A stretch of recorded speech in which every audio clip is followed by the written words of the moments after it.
globular protein, complex ang structure pero water soluble, so bali, may biological activity yan. Ang protein pack, water soluble, malamang maraming kailangan tutahan, malamang maraming trabaho, kagaya ng insulin. Okay? So, sino nga ang tatlong sikat na fibrous protein? Collagen, keratin, elastin. Ang most nakakita na ay collagen. Ang si collagen dito ko sinula. Trophocollagen. Basic unit na yun. Si 2 points sa rin yun. collagen ay nanggagaling na sa hydroxyproline. Si hydroxyproline is produced from proline using what vitamin na, vitamin C, ascorbic acid. And what is that particular clinical deficiency na of vitamin C or ano yung sakit mong pagbalang ng vitamin C? Scurvy. Okay? So collagen is present in the skin, cartilage, tendon, making it the most abundant protein in the vertebrates body ng skin. The skin is the largest organ of the body. So okay na lahat. So elastin na is found in elastic tissues. Kaya nga elastin. Lungs, blood vessel, walls, and ligaments. Okay? Mga flexible, or mga elastic na tissues. And the toughest na fibrous protein is once again keratin. As an evidence of that, you find it in the toughest tissue outside of the body, the nail. So hair, nail, horny tissues nga of the skin. Sabi rin natin doon, literal na horny ng sunan. Yung stratus for the anyways, moving on to your globular proteins. Ano nga ang kakasabi ko na kanina? If you say globular proteins, simpler ang complex ang structure, but it is water soluble. And globular proteins are usually, ano nga? Heme proteins.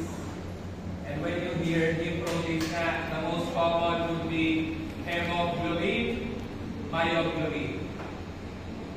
Okay? They all contain heme. Heme is produced from glycine. This is the reason why in your notes under glycine, glycine is the precursor nga for hemoglobin. So, ang sinabi natin, si glycine, paggawa mo ng heme, si heme, paggawa mo ng hemoglobin. Okay, but don't think of heme proteins as restricted to hemoglobin, myoglobin, but may letter D, sorry. You can also have heme proteins that are enzymes, such as cytochrome oxidase. So, cytochrome is an enzymatic complex that contains heme, and it's for oxidizing drugs, it's for oxidizing poisons. It's actually the most dominant oxidative enzyme for converting foreign substances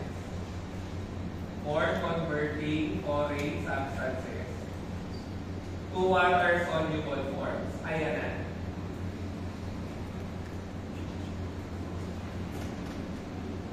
When you dive into pharmacology, biopharm, medicinal chem, BioChem, and other related courses, whenever your xenobiotic becomes water-soluble, such as chemicals, such as drugs, such as toxin, ano nangyayari? Pag nagiging water-soluble ang substance, it becomes excretable. So it can be easily mixed with the blood, and the blood gets filtered in the glomerulus. Where do you find the glomerulus nga? Nephron.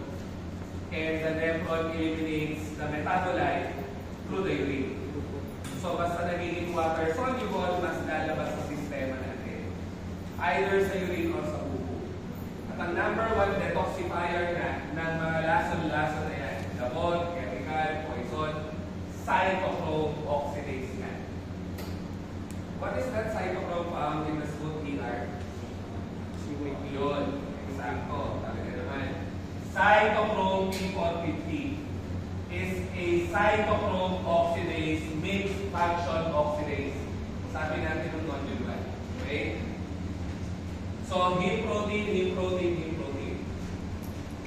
And both fibrous and globular proteins are described by tertiary structures na. So, ano yung ibig sabihin nun? Fibrous globular protein, they have already the biological activity and they are only tertiary. Meaning to say, you don't have to reach quaternary na for a protein to become biologically active. Okay, so what's the difference between myoglobin and heme? By the way, all of this, cytochrome oxidase, myoglobin, hemoglobin, they all carry oxygen because of heme. Kasi heme contains what na? Ferrous, and ferrous is positive. Oxygen, on the other hand, is electron rich. Mayaman sa negative na electrons. That's why oxygen can be reversibly bonded by ferrous. And the central atom of heme is always ferrous. This is why if you suffer from iron deficiency anemia, kulang sa iron, you lose heme, you lose hemoglobin, you lose erythrocytes, red blood cells. Kasi remember, hemoglobin is the major protein of the red blood cells. So pag tinanong tayo, what is the primary biochemical role of hemoglobin? Ano ang sagot? Ulit, what is the primary biochemical role of hemoglobin? Ano ang sagot? Oxygen transport, tagahatid. Don't forget na the heme found in hemoglobin and erythrocytes is for transporting oxygen. Pangatlong beses, pang-transport ng oxygen. Pang-apat na beses, tagahatid lang siya ng oxygen. Bakit inuulit-ulit kasi? Kasi hindi gagamitin ng red blood cells mo ang oxygen. Hindi niya kailangan. Tagahatid lang siya ng oxygen. Okay? Tingnan natin kung may mga record. What are the biochemical pathways that require oxidation? Energy producing o energy requiring? Producing. Remember, electron transport chain, oxidation of fatty acids. Naalala ko na. Pathways that occur where? In the mitochondria, cycle, ayan o, oxidation, oxidation of fatty acids, glucogenesis, electron transport chain, ATP synthase, all of them are oxygen dependent. Anong sabi sa pathophysiology at ana? What is so special about the red blood cells? Why don't they use oxygen? Why do they only attempt oxygen? Bakit natin yan? Why do they only transport oxygen? Why don't they use it? Kasi red blood cells don't have organelles. Sila lahat ang cells sa tao na walang nucleus, walang cytoplasm, walang mitochondria. E di walang simple yung oxygen sa kanila. They don't use oxygen. Kasi they don't have mitochondria. Walang organelles.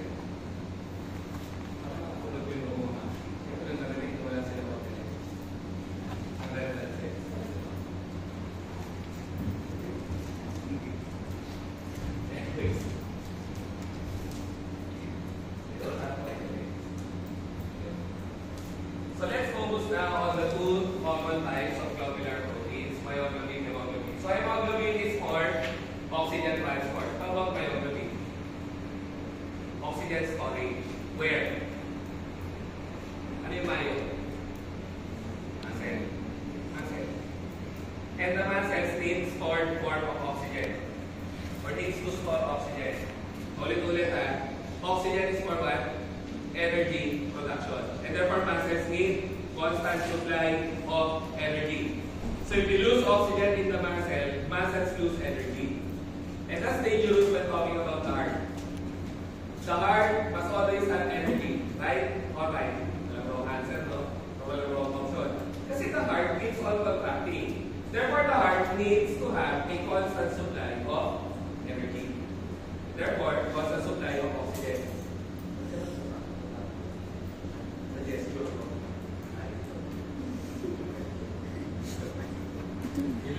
So si myoglobin, taga-tago lang ng oxygen. Si hemoglobin, taga-tago. Okay? So, what's the difference pa? The structural unit. Hemoglobin is composed of 4 protein units. myoglobin is composed of one unit lang. Monomeric, tetrameric. Okay? Ayun, monomeric nga. So, nag-store lang siya ng oxygen. It only releases oxygen when the muscles in it. But for your hemoglobin nga, it transports oxygen and it does not store oxygen. Talagang i-added lang yan. Kasi again, your red blood cells don't have mitochondria. So tendency is the red blood cells does not need the oxygen. It simply temporarily binds the oxygen so that it can be transported to other cells. Now remember pa din na your hemoglobin can serve as a buffer. What is a buffer? Something that resists changes in pH. How come hemoglobin can act as a buffer? Kasi it maintains a balance between the two gases. Okay? What is carbon dioxide? Acid or base? Acidic po yan. Oxygen is basic. Ayun. So if you're having chronic obstructive pulmonary disease, familiar ka? Ano? COPD or chronic obstructive pulmonary disease? Chronic, matagalan. Obstructive, may bara. Pulpo is airway. So sakit na siya. May bara ka sa airway ng matagalan. It is a chronic consequence of smoking. So, pag smoker, okay, a smoker is at very, very high risk for COPD. And COPD causes hypoventilation. So, anong meron pag may hypoventilation?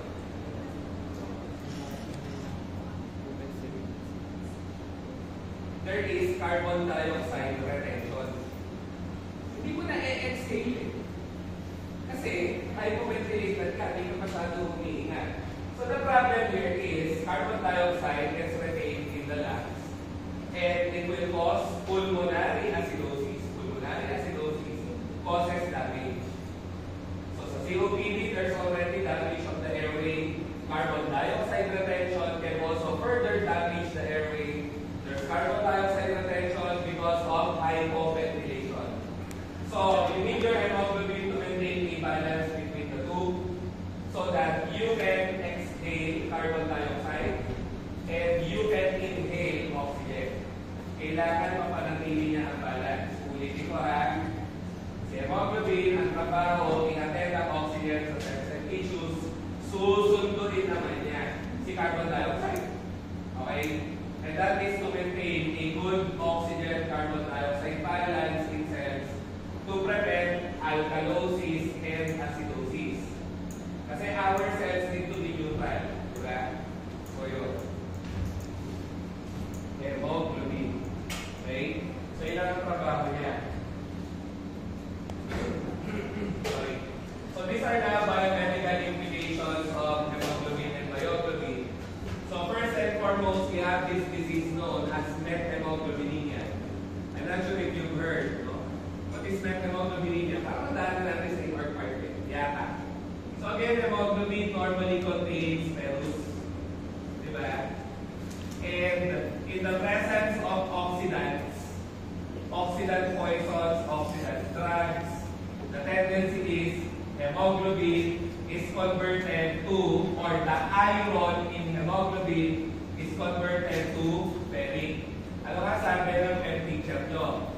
When the charge is increasing, it's known as oxidation. Tama? Kasi when the charge is decreasing, then you call it reduction naman. Yun nga lang, you call this one now methemoglobin. Normally, we can reduce it back because we have methemoglobin reductase as normal individuals. But for people with methemoglobinemia, these are patients born with lowered methemoglobin reductase. Kulang sila sa methemoglobin reductase. That's why the tendency is they form a lot of methemoglobin and they develop methemoglobinemia. So what's the problem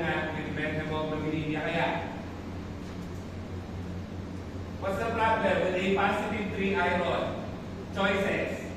Does it have increased oxygen binding affinity? Or does it have decreased oxygen binding affinity? Alin sa dalawa?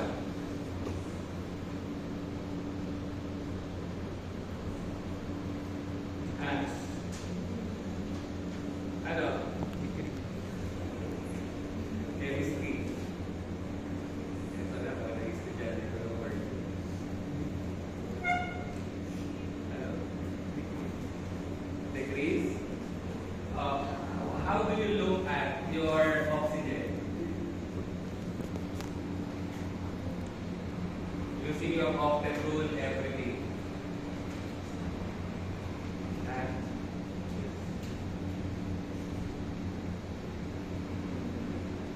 Yung sa second.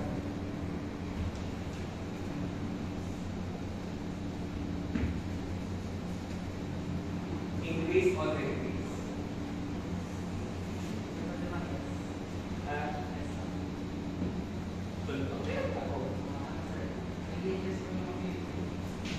Now, is it good or bad?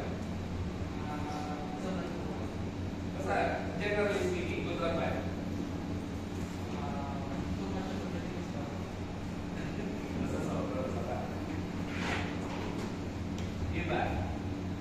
Increase or decrease? The answer is increase. Increase. Now, is it good or bad? It's bad. Ilang beses ko inulit-ulit kanina. Ano probable ang gawin? I-transport si oxygen. Kung kakabit sa kanya ang oxygen, maganda ba yun?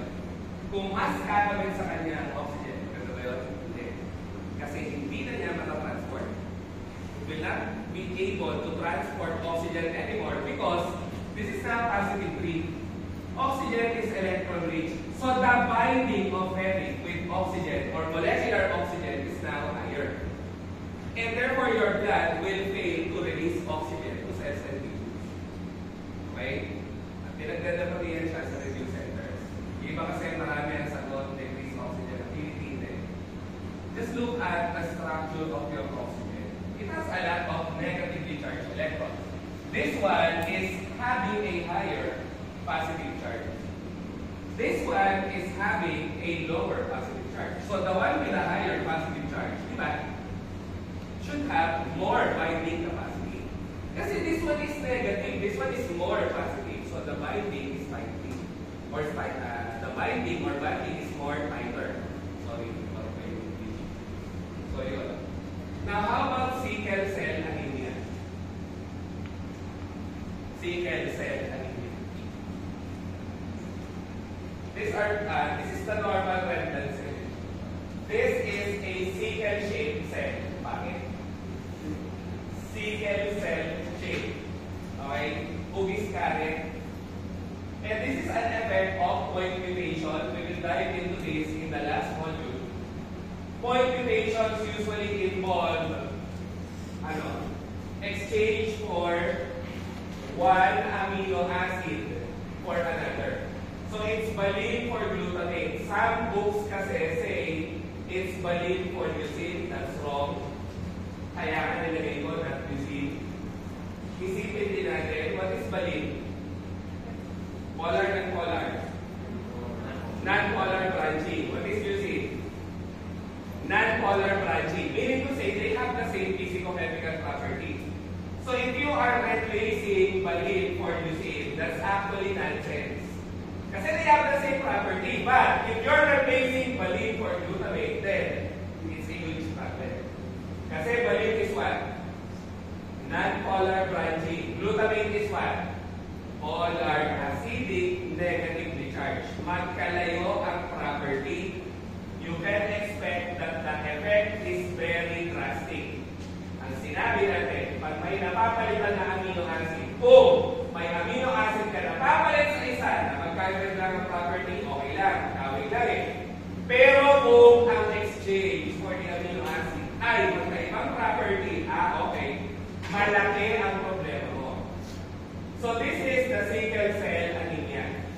These are patients with the red blood cells are literally sickle shape. And you already know, I think, the problem that will not contain heme. That's one problem.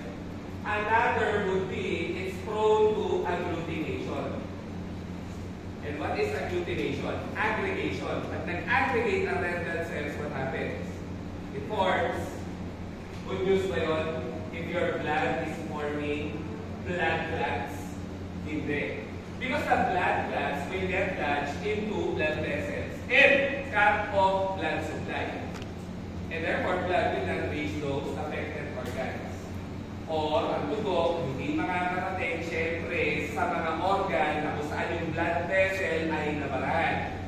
Okay? And the problem is, thrombus nga can easily progress to heart attack, stroke. They are prone to heart attack and stroke.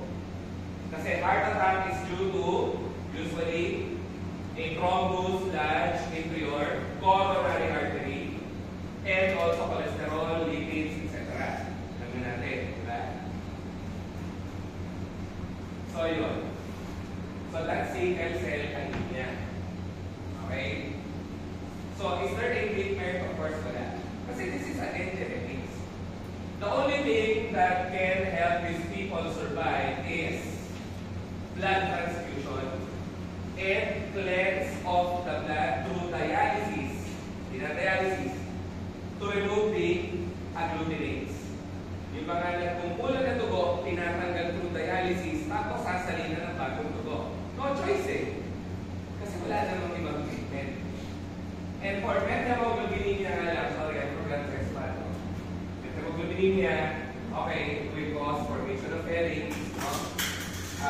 There are people who are born with low methemoglobin reductase. So these are the people who develop methemoglobinemia. Tayo, okay na.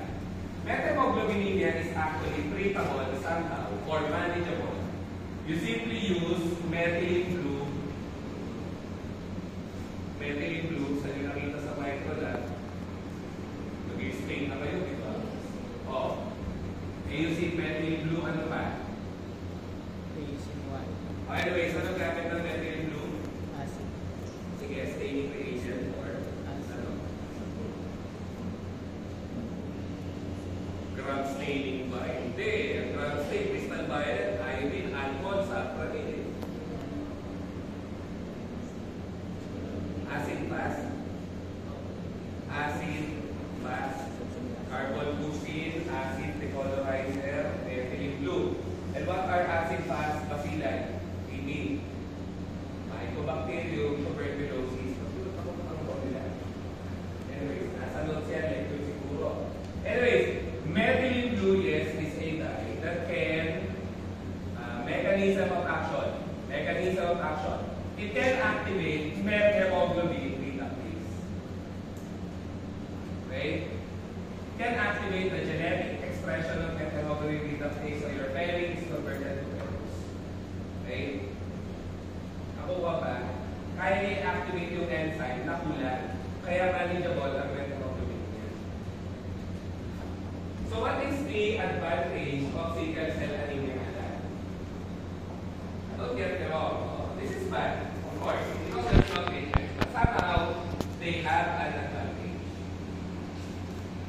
And this is common pati in Afro-American patients, sickle cell anemia. Afro-American patients. Or, not being racist, that's the general description na black patients. Okay? They are, it's common. Sickle cell anemia is common amongst black patients. So what is the advantage? Oo nga. Ngayon pa kami kumain ko. Sige.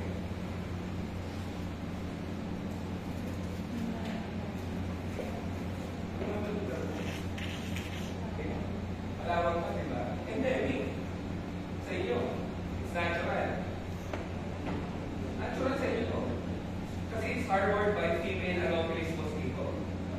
And the protozoa is Plasmodium falciparum.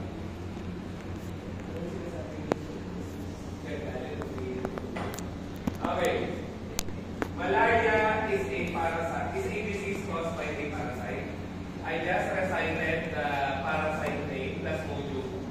Plasmodium causes malaria. Black patients who have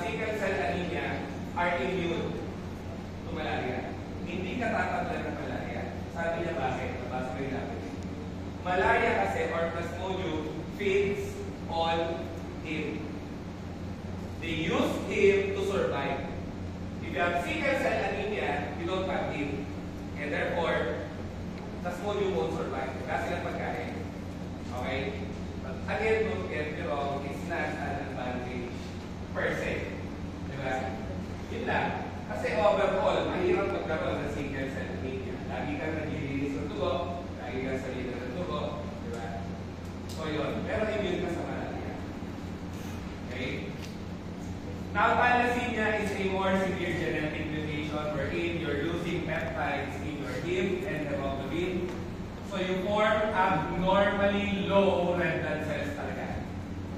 Mababang hemoglobin, mababang red blood cells. Kailangan sinasabi. Okay? Now, if you heard of myoglobinuria, what is myoglobinuria? Siyempre, yun na. Asan ba myoglobin kanina? It's found inside the muscles. No? You don't want it going out of the urine.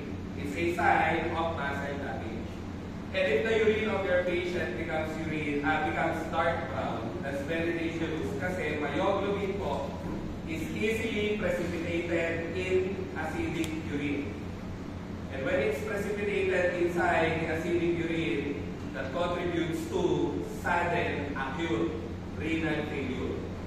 Sa Tagalog na version, ang myoglobinuria ayaw mo niyan kasi magkakos yan ng sobrang lala na acute renal failure, life-threatening. Okay? Life-threatening. Acute renal failure. Acute renal failure. Biglang shutdown ng kidney. Delikado yun. Kasi hindi mo ilalabas yung toxic substances. Hindi mo ilalabas ang toxic metabolites. Kung umiinom ka ng gamot, hindi mo ilalabas yung gamot. May ipon lang sila. So, ang muscle damage, hindi masyadong binabaliwala dapat. Okay? So, you don't also wait for myoglobinuria. What I'm trying to say is, we have an alternate method of detecting and monitoring if there is muscle damage occurring. You have your creatinine kinase. Creatinine kinase, this is an enzyme, by the way, kinase 100-phosphate. Creatinine kinase has an isoenzyme known as MM kasi it's found in the muscles. So, it is abbreviated in medicine and pharma as CAMM. Ano sinasabi ni Sir? Creatinine kinase MM is found in the muscles. And it can be elevated in the blood in cases of muscle damage. Ang pasyente, pag na-damage ang muscle, mataas to. Pag tumaas to, ayun, kung ano man ang ginagawa niya o ginagamit ng gamot, you need to lower the dose of the drug. Because muscle damage can cause myoglobinuria and cause life-threatening renal failure. And the essence of that part also is what? Muscle damage mismo, hindi siya deadly. The fatal consequence of muscle damage is renal failure. Okay? So, kapag natadamage ang muscle, tapos bata-bata ka pa, okay lang eh. You can easily regenerate muscle. But when we reach senior citizen age, 60 na ba? Your genetic expression is slowing down, you're slow to produce the muscle tissue, okay? And it becomes infected. And of course, your kidney function is deteriorating because you are reaching seniority. Diba? So, that will aggravate renal failure. Okay? Anong grupo ng gamot? Can damage the muscles, which is very common amongst Filipinos and worldwide also. These are groups of drugs that lower the cholesterol level, and we were able to discuss them under Module 3 lipids. Numero 1, indicatron, liver damage, muscle damage.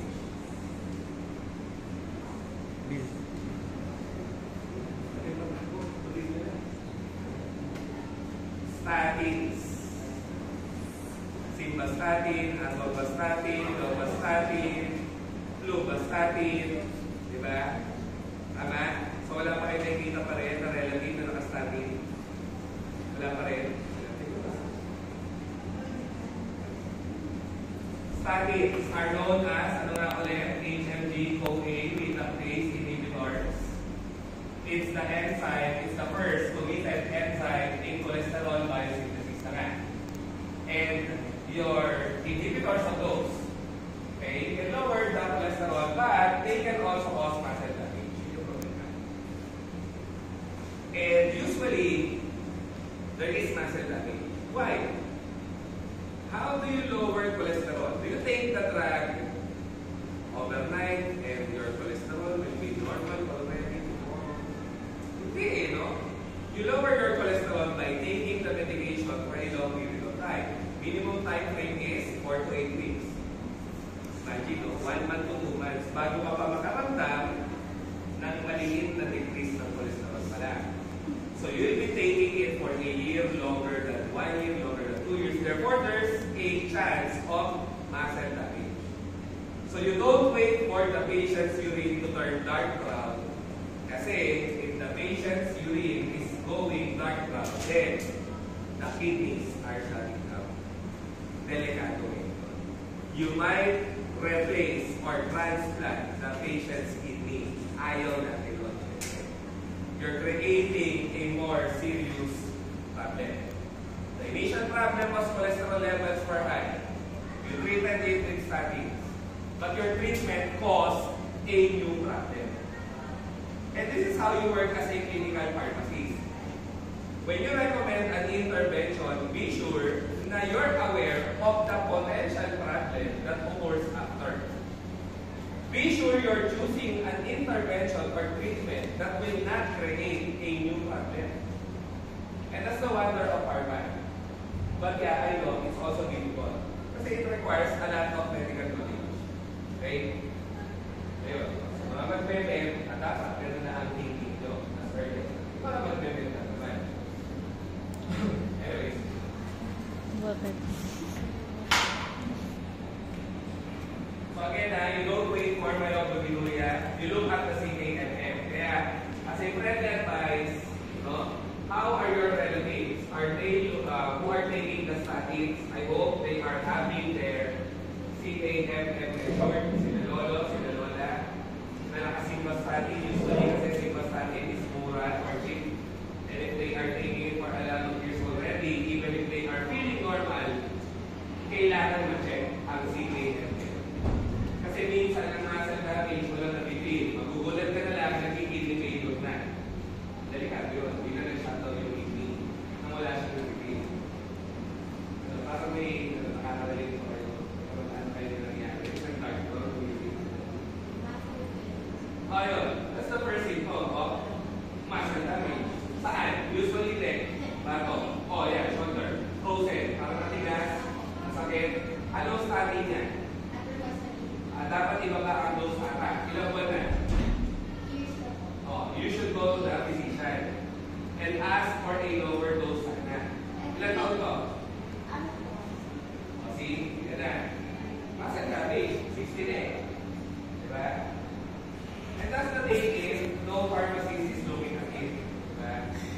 For all you know, you might be saving a life with one sentence. Yan ang sabi pharma eh. Drug information provider.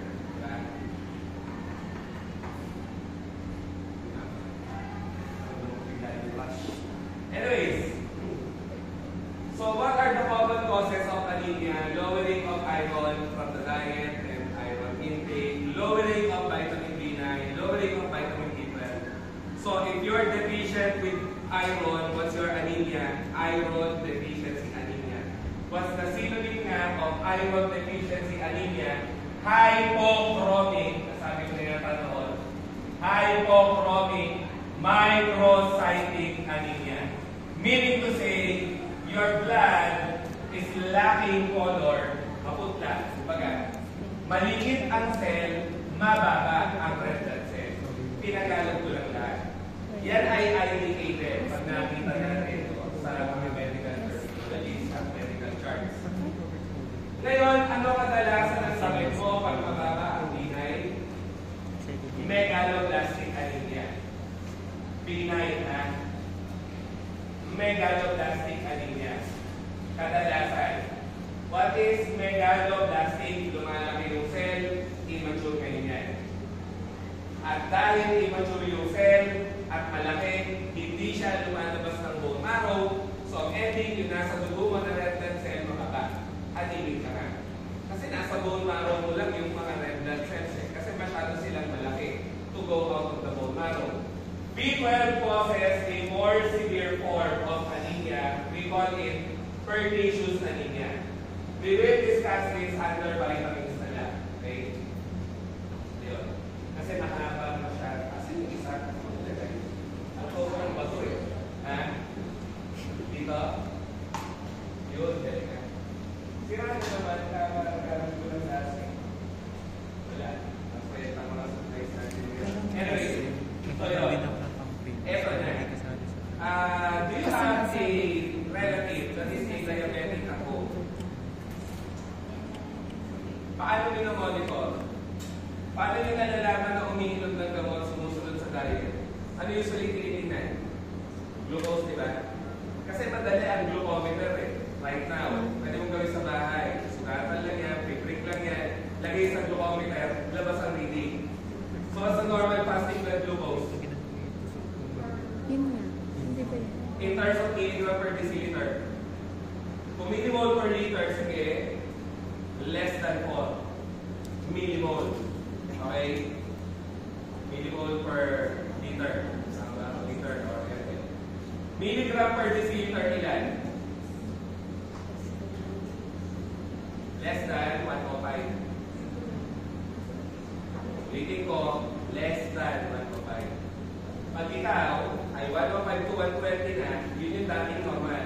At right now, we call it pre-diabetic. Papunta ka na sa exciting part. Sabi nga nila. Okay? So, sino ang may kamag-anak na diabetic sa bahay? Tulo. Pwede naman. Kamusta? Ano sinusukat? Glucose at ano pa? Hindi ba sinusukat ang HbA1c? Hindi. Kasi kung hindi matitilong pasyente yan. Dami. Dito mo mabubukit ang pasaway ng pasyente. HbA1c. Kung naririnig nyo, medyo mahal nga ang pasukat sa medtech kasi mahal ang agents. At ano nila-represent HbA1c? Glycosylated hemoglobin. Uulitin ko, hemoglobin na may asukal. So, hindi mo ito mapapababa agad. Kasi nasa hemoglobin yung asukal. Hindi kagaya ng fasting blood glucose. Glucose lang yan eh. Pagpasaway yung diabetic, ano ginagawa? Pagtulog nyo, aatake sa red, kakain ng cake, ice cream, magpipiesta, magsaalak, lahat ng bawal gagawin. Tapos pag alam niya check-up kinabukasan, ano ang gagawin? Magtuturok ng insulin. Mahusay. Kasi bababa ang glucose. Matataya ko eh, ang glucose. Ang HbA1c, hindi siya bababa yung insulin. Bakit ka mo? Nasa cell ang glucose na HbA1c. Si HbA1c, hemoglobin na may glucose, nasa loob ng red blood cell. So, you can only lower HbA1c by killing the red blood cell. Which you can't do with medications. Huli, ang pasaway na diabetes. Diba? Kaya nauuso ito eh sa Pilipinas, HbA1c. Ingat. Kasi, pag mataas ang HbA1c mo, it simply means na your blood glucose for the past 6 to 8 weeks mataas. Kasi mangyayari yun eh, pag madaya siya, nagpa-check up, kakapaturok lang ng insulin o kakainom lang ng anti-diabetic, uy, ganda ng glucose mo, 90. Sige nga, tingnan natin HbA1c. O tapos ang normal na HbA1c 6 to 7%. May kami yung kanya 12. O doble, huli ang pasaway na diabetic. Normal ang glucose, mataas HbA1c, ano mo kagad? Hindi siya compliant. Diba? So yun. Anyways, moving on to other globular proteins na tayo. Globular protein din yan eh, tama ba? Ano ang synonym ng antibodies? Immunoglobulins na or immune globulin. So, globular protein. So, these are the 5 antibodies that we have: IgG, IgM, IgA, IgD, IgG.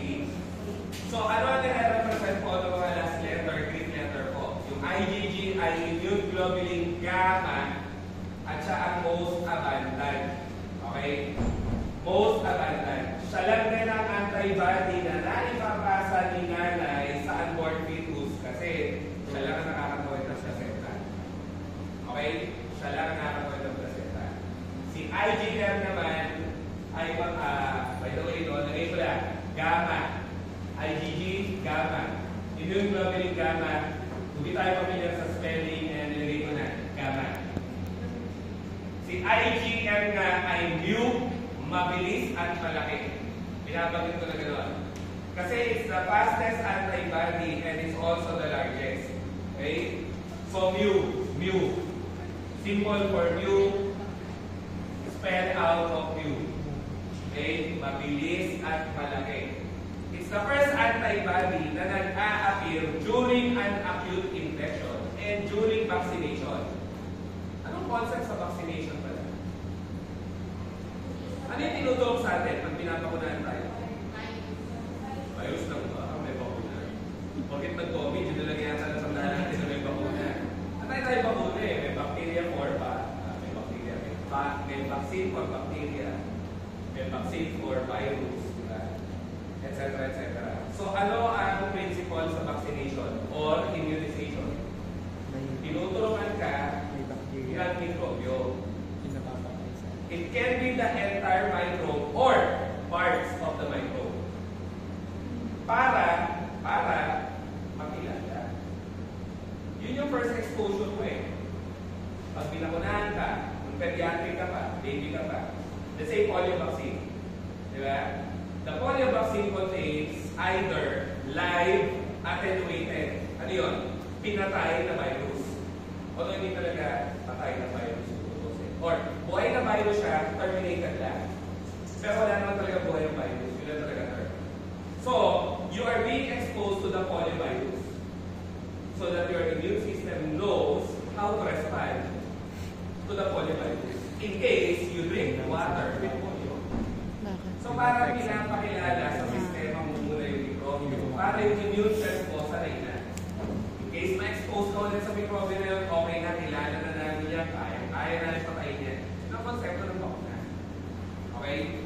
And si IgM nga is the first antibody that fights off, okay, the contents of your vaccine. So, siya yung una na develop na antibody during immunization. Kaya nga mabilis. Bakit nga malaki? Largest, yun eh. Siya ang pinakamalaking antibody. Okay? And another thing is, si IgM nga responsible din sa ating blood type. Type A, type B, AB, tsaka O. We call it the AB of blood groups. Okay? At tapos, ano pa? Capable daw ito ng opsonization. What is opsonization?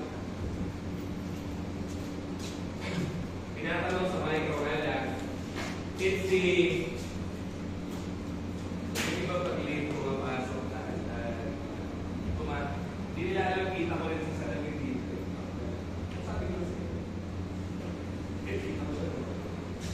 Dito, nagre-respect. May mga sumisimple pa pag-late. Kala na siguro yung kita. Kita kaya nagre-respect. Wala na.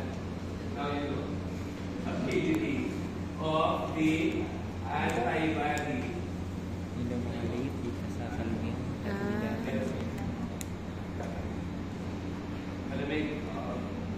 Ability of the antibody to markahan. Okay? Mark. Antigens. Ano nga pag antigen? Foreign substance, antibody generator. Diba? To mark antigens for destruction. So, pwede yung isipin na opsonization na tinatapakan yung dapat sirain. Yun nga lang, hindi lang IgM ang may kaya niyan, pati IgG. Okay? Sinunod ko lang po kasi nasa pharma books po yan. Kaso sa BioChem books, kasama rin siya. So, dalawa sila capable of opsonization. So, ulit ang opsonization, markahan yung antigen for destruction by phagocytes pala. Wala.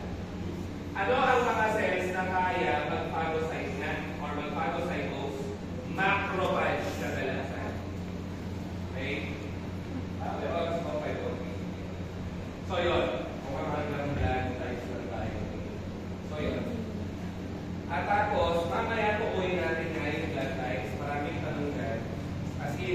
RNA ka, ano dapat ang antibody mo, kanino ka mag-donate, kanino ka tatanggap. So, naiintindihan nyo nila. Huwag natin pag-usapan. Kasi sila tumatango, pero hindi. Kayo ba kayo teacher? Oo. Patisip pa yan. Kayo nga ako may teacher. Ilang section pa kayo. And then kako, gets mo, nyo, sila hindi. So, kayo ba kayo teacher? Okay. So, yun. Ano ang IgA na immune globulin alpha? Quantities na lang, preferably halos. Alpha. Alpha.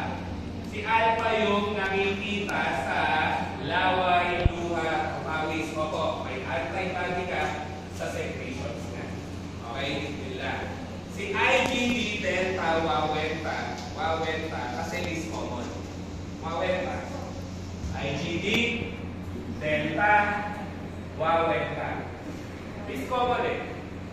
Bakit siya wawenta? Bakit? Oh, anyways. Si IgE epsilon, kasi letter E, epsilon.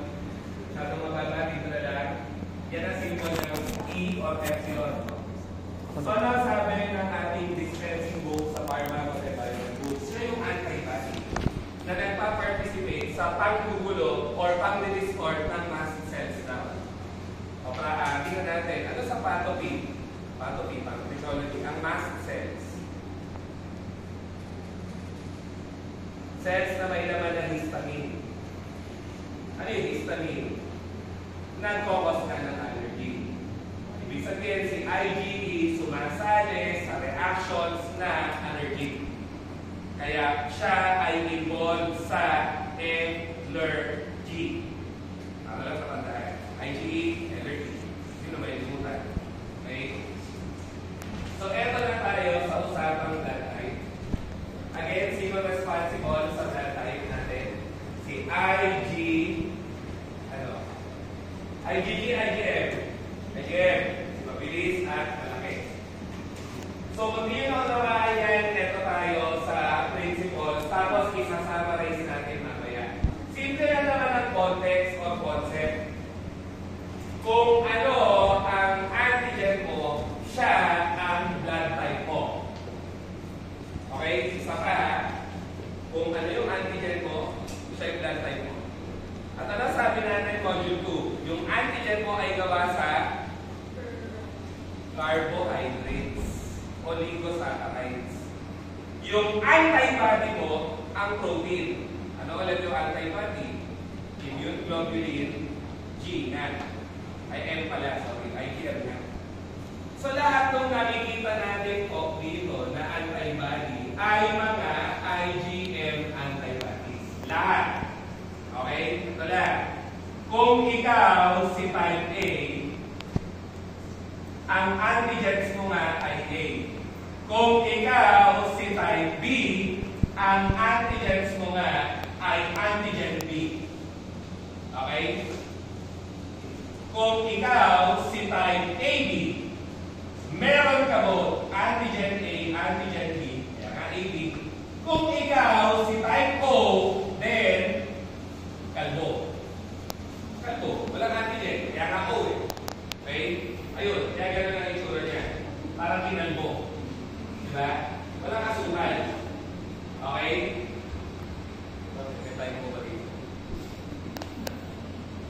Hindi mo kalbo. Okay. So, yun yung antigen mo. What's the basic rule ka? Kailangan lang yung antibody mo hindi complementary. Ano yung sabihin hindi complementary? Hindi mag-fit, hindi mag-react. Ibig sabihin lang po, kung ikaw ay type A na may antigen A, dapat ang antibody mo ay si anti-B para hindi mag-react. Kung ikaw si type B, ang antigen mo ay antigen B, so dapat ang antibody mo ay antibody A para hindi mag-fit, hindi magre-react.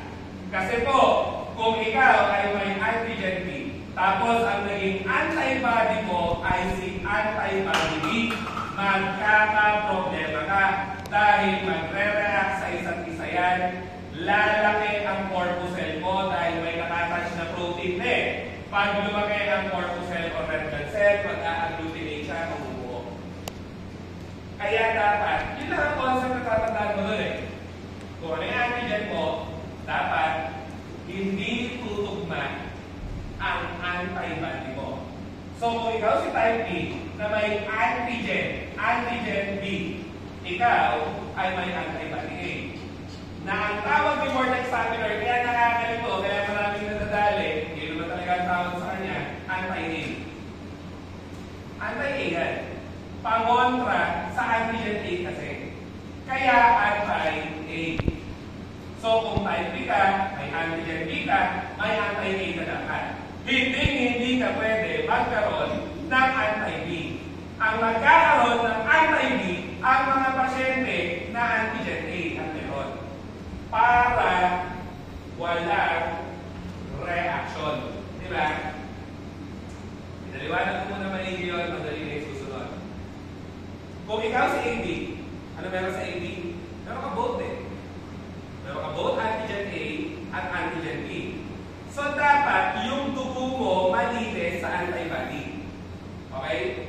Dapat yung plasma mo walang antibody kasi magre-react kapag meron ka nun, magre-react pa rin. Kaya walang anti-anti si AB. Natigit sa lahat sa type ko, albo eh. Walang antigen. So okay lang yung plasma niya maging madumi sa antibody. Tama? Kumpleto sa antibody, okay lang. Wala namang pagre-reactan. Okay? Ganun lang siya eh. So, natanong ka?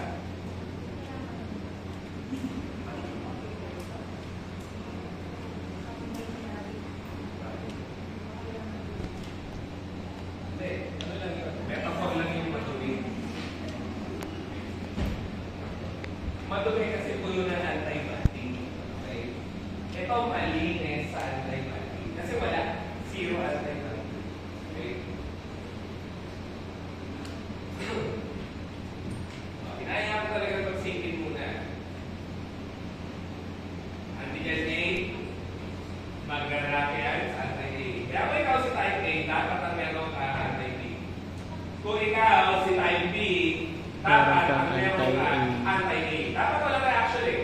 Hindi ka pwede magka-anti-B kasi may antigen B ka. Kung ikaw si type A, hindi ka naman pwede magka-anti-A kasi may antigen A ka. Kung ikaw si AB na meron mo, hindi ka pwede magkaroon ng kahit anong IgM antibody. Hindi pwede. Kung si type O ka, wala kang antigen, okay lang meron ka both antibodies. So, kanino ka ngayon? Ito na, mga common na tanong pa. Cross-matching. Kanino ka pwede mag-donate? Kanino ka pwede tumanggap?